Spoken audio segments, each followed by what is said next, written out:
Tiara mengaku kalau dirinya juga mencintai Arya. Namun saat ia diminta menikah dengannya, ia pun terdiam. Padahal ia tahu seperti apa kepedulian dan perhatian yang Arya tunjukkan selama ini. Kenapa diam, Dek? Arya menunggu jawaban Tiara. Apa kamu udah siap menjadi ayah dari anakku, Kak? Apa kamu akan menyayanginya? Tiara menginginkan jawaban yang lebih pasti dari Arya. Sebelum kamu memintanya, aku sudah siap banget menjadi ayah untuk anak kita, Dek. Arya dengan yakin mengucapkan perasaan itu. Tiara kembali terharu melihat laki-laki yang mengaku sangat mencintainya. Kasih aku waktu sampai anakku benar-benar kuat. Tiara pun mengajukan permintaan. Aku akan setia menunggu, Dek. Arya akhirnya tersenyum. Tiara sangat lega dan bersyukur karena telah memberikan jawaban kepada Arya.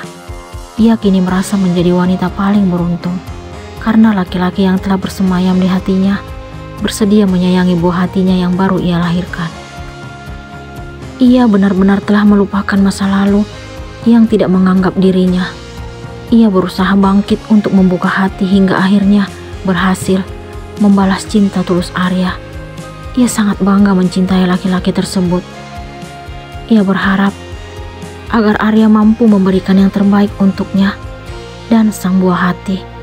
Ia ingin Arya mencintai dirinya hingga akhir hayat dan membangun hubungan suci yang akan membawa mereka pada kebahagiaan. Ia juga berharap bahwa cinta yang Arya ungkapkan tidak hanya sekedar di mulut saja. Ia sudah pernah gagal dalam memilih pasangan. Ia tidak ingin kembali merasakan hal yang sama saat menjadi istri Bayu. Aku janji akan selalu mencintaimu selamanya. Ikrar itu Bayu sampaikan beberapa tahun lalu sebelum menikah dengan Tiara. Saat itu, Tiara percaya kalau Bayu akan menjadi suami pertama dan terakhir untuknya. Namun, kadang kenyataan tidak seindah harapan. Setelah menikah hampir 5 tahun, Bayu justru mencampakkan dirinya begitu saja. Laki-laki itu lebih memilih wanita lain. Tiara tidak tahu kalau saat ini, Lisa, wanita yang telah merebut Bayu darinya, sedang dalam masalah. Lisa khawatir karena polisi telah berhasil membawa pelaku yang menculik anaknya. Orang itu mengaku membantu sahabatnya untuk melakukan hal tersebut. Siapa nama teman yang memintamu melakukan penculikan itu? Tanya salah satu polisi kepada pelaku itu. Namanya Dani, Pak. Saya hanya ingin membantunya untuk mendapatkan anaknya. Pantaskah seorang ayah kandung dituduh sebagai penculik anaknya sendiri? Pelaku justru memberikan pertanyaan kepada polisi tersebut. Anda jangan asal bicara. Bagaimana mungkin teman Anda mengaku menjadi ayah dari anak Pak Bayu dan Bu Lisa? Polisi itu tidak mengerti arah pembicaraan lelaki tersebut.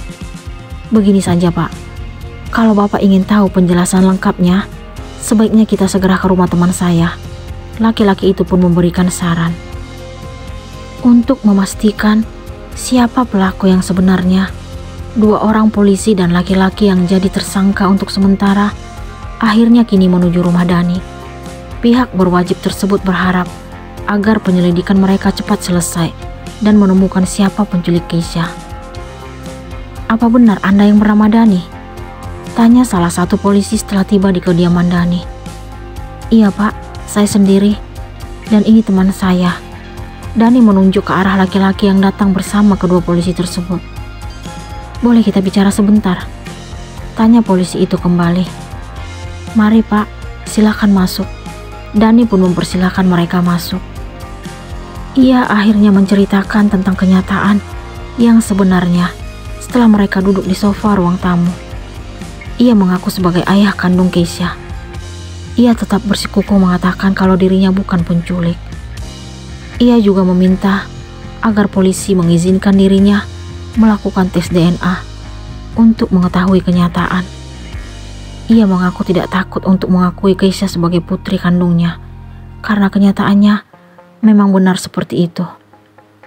Untuk mengetahui siapa yang berbohong dan jujur, maka polisi tersebut akhirnya memenuhi permintaan Dani.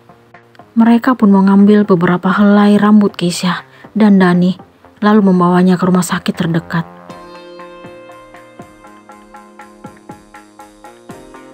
Beberapa hari kemudian, Bayu dan Lisa dikagetkan dengan sebuah bukti nyata yang tidak pernah mereka duga sebelumnya.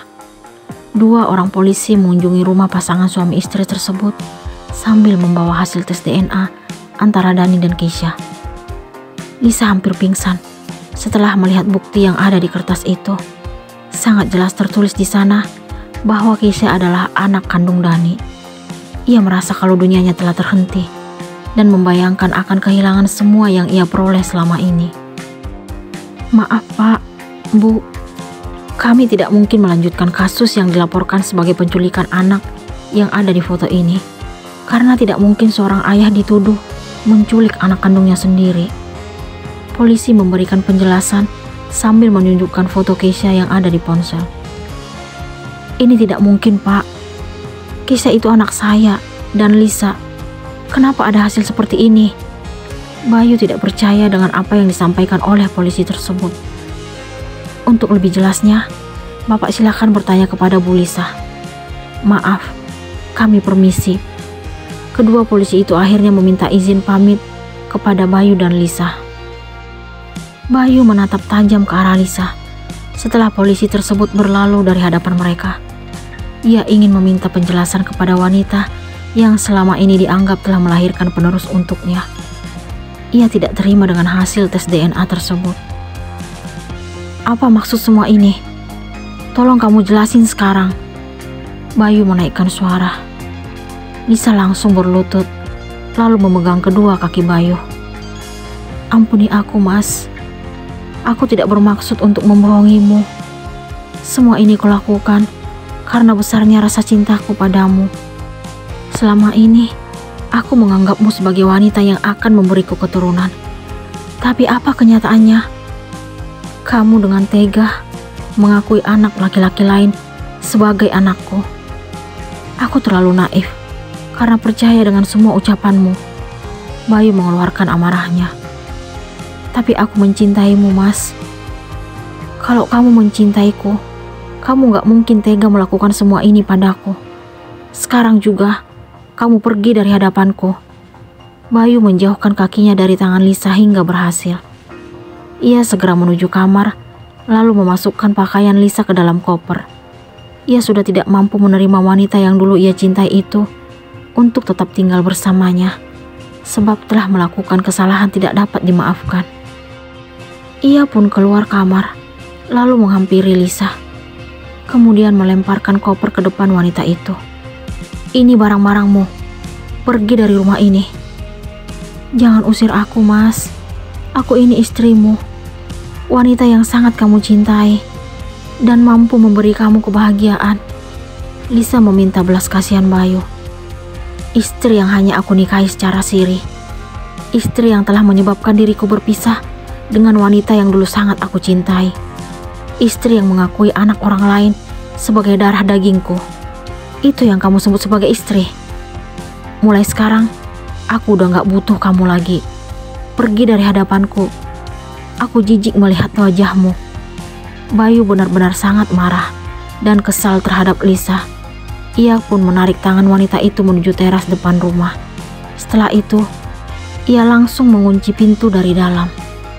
Lisa merasa kalau hidupnya benar-benar telah hancur dan tidak berguna.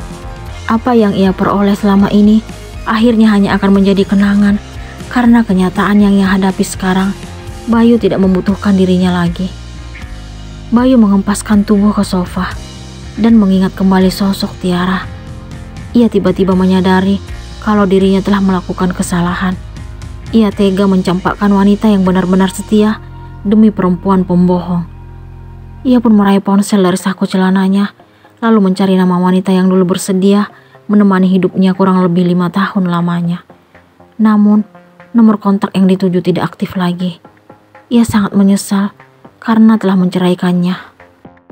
Sementara itu, kini Tiara sedang memandang wajah buah hati tercinta yang masih berada dalam inkubator. Ia didampingi oleh laki-laki yang selalu setia dan ada untuknya. Ia adalah pria tampan yang sudah berniat untuk mempersunting dirinya. Kedua insan itu terpesona melihat wajah mungil bayi yang ada dalam pandangan mereka.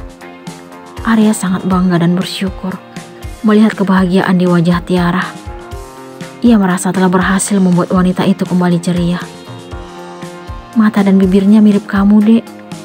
Arya membuka suara. Iya, Kak. Aku udah gak sabar untuk menggendongnya. Kamu udah ada nama gak untuk anak kita? Tanya Arya kepada Tiara. Udah, Kak. Namanya siapa? Aditya, Kak. Nama yang bagus. Tapi aku boleh minta sesuatu gak, Dek? Arya kembali bertanya. Minta apa, Kak? Tanya Tiara ingin tahu. Kamu bersedia gak kalau anak kita menyematkan namaku di belakang namanya? Namaku Arya Wijaya. Aku ingin dia memakai nama Aditya Wijaya. Tiara tiba-tiba menitikkan air mata setelah mendengar keinginan Arya. Apa yang menyebabkan Tiara menangis?